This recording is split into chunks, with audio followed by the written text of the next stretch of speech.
Thailand, a land sold to the world as paradise. White sands that seem to go on forever. Emerald jungles that breathe with ancient life. Temples that glow like lanterns against the night. A country marketed as the ultimate escape, where luxury is affordable, smiles are abundant, and adventure waits at every corner. Travel brochures call it the land of smiles. Influencers frame it as the perfect backdrop for curated lives. But behind the postcard, behind the glossy photos and the viral clips, there is a different story. Tonight, Megaphiles TV pulls back the curtain on a nation where paradise comes with a dark and costly price. For decades, Thailand has been one of the world's most visited destinations. The scale of tourism is staggering. Millions of international arrivals each year. A flow of visitors that reshapes economies, cultures, and landscapes. Tourism is a lifeline for many communities. It creates jobs, funds infrastructure, and brings foreign currency. But it also creates dependencies.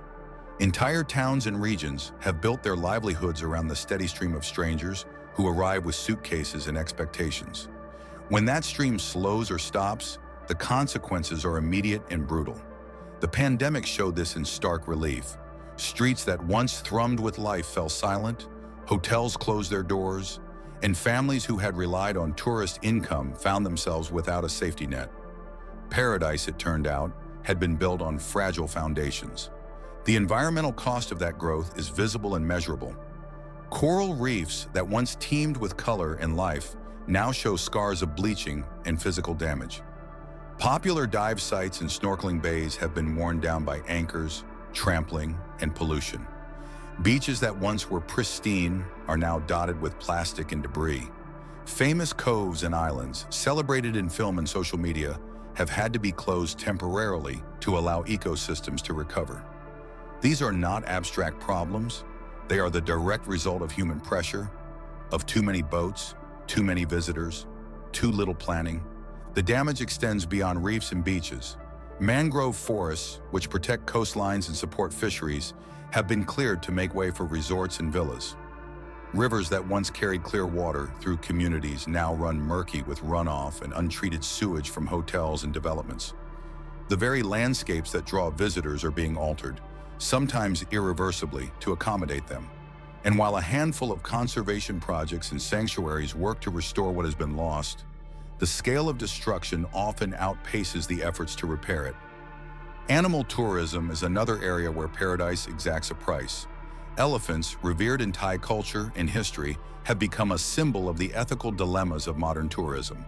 For decades, young elephants have been subjected to harsh training methods to make them docile and safe for rides and performances.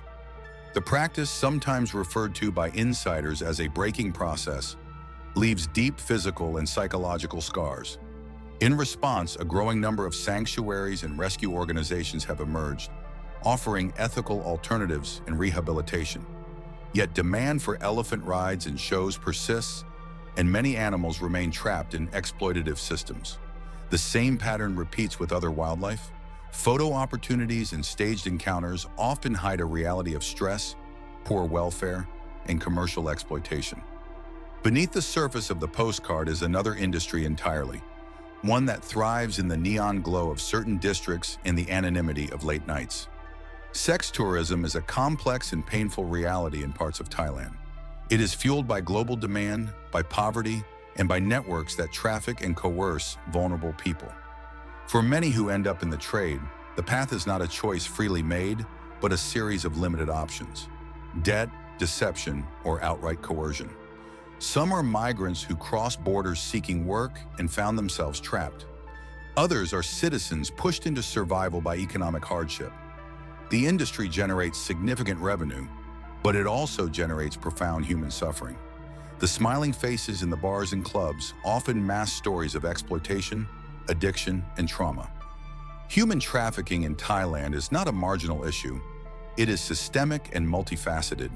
People are trafficked for sexual exploitation, for forced labor in factories and farms, and for work on fishing vessels where conditions can be brutal. Migrant workers from neighboring countries are particularly vulnerable. They often arrive with promises of steady wages and safe work, only to find themselves in debt bondage, with passports confiscated and movement restricted. On some fishing boats, men have reported being forced to work for months or years without pay, subjected to violence, and denied the ability to leave. These are not isolated anecdotes. They are patterns documented by investigators, NGOs, and international organizations.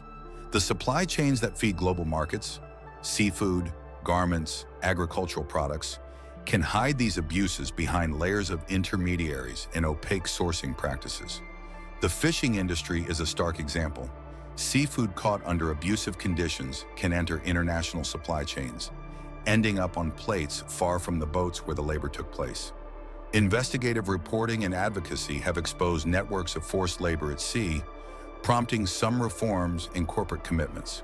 But enforcement is uneven, and the economic incentives that drive demand for cheap product remain powerful.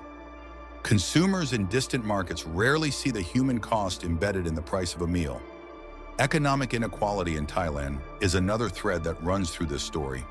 The country's modern skyline and luxury shopping centers sit alongside neighborhoods and provinces where poverty is persistent. Urban centers like Bangkok display wealth and consumption, high-end malls, rooftop bars, and luxury hotels. Yet not far away, families live in cramped conditions, working long hours for low pay. Rural regions, particularly in the Northeast, face limited access to quality education, healthcare, and economic opportunity. For many, migration to cities or to work abroad is the only viable path. Tourism can bring income, but the distribution of that income is uneven. Large hotel chains, tour operators, and foreign investors often capture the lion's share of profits, while local workers receive low wages and precarious employment. The political landscape shapes and compounds these problems. Thailand's modern history has been marked by repeated political upheaval, including military interventions and contested transitions of power. Political instability can weaken institutions, undermine accountability, and create environments where corruption takes root. When enforcement agencies are underfunded, politicized, or compromised, laws designed to protect people in the environment are less effective. Journalists and activists who investigate abuses sometimes face intimidation, legal pressure, or worse. In such a context, systemic problems, trafficking, environmental degradation, labor exploitation, can persist despite formal regulations. Yet the story is not only one of harm. There are people and organizations working to change the trajectory. Local activists, community leaders, and NGOs have been at the forefront of rescue operations, legal advocacy, and conservation. Investigative journalists have exposed trafficking networks and supply chain abuses, forcing public scrutiny and, in some cases, policy responses. Conservation scientists have documented reef decline and pushed for protected areas and visitor limits. Animal welfare groups have campaigned to end cruel practices and to promote ethical tourism alternatives. These efforts demonstrate that change is possible, but they also reveal how difficult it is to shift systems that are deeply entrenched and economically powerful. Consider the example of a famous bay that became a global symbol of over-tourism. A small, stunning cove, made famous by a film and then by social media, was overwhelmed by visitors. Boats crowded the water, anchors damaged coral, and the sheer number of people trampled the shoreline. Authorities eventually closed the site to allow recovery, a rare and dramatic intervention that acknowledged the limits of endless visitation. The closure was a wake-up call. Even the most celebrated natural wonders are vulnerable to human pressure, and sometimes protection requires difficult choices that run counter to short-term economic gain. Another example is the role of investigative reporting in exposing abuses at sea. Journalists tracing seafood supply chains documented cases where enslaved fishermen were forced to work on vessels that supplied international markets. Those reports led to public outcry, corporate scrutiny, and some regulatory action. They also revealed how global demand for cheap product can obscure the human cost of production. When consumers and companies are confronted with evidence, change can follow, but it often requires sustained pressure and systemic reform. The human stories are the hardest to hear. Survivors of trafficking and forced labor carry scars that are physical, psychological, and social. Many face stigma and limited options for recovery. Rescue operations can free people from immediate danger, But long-term support, legal assistance, medical care, education, and economic reintegration is essential and often underfunded. NGOs and community groups provide critical services, but they operate in a landscape of limited resources and sometimes hostile politics. There are also stories of resilience and resistance. Community-led conservation projects have restored mangroves and reintroduced sustainable fishing practices. Local cooperatives have developed tourism models that prioritize community benefit and cultural preservation over short-term profit.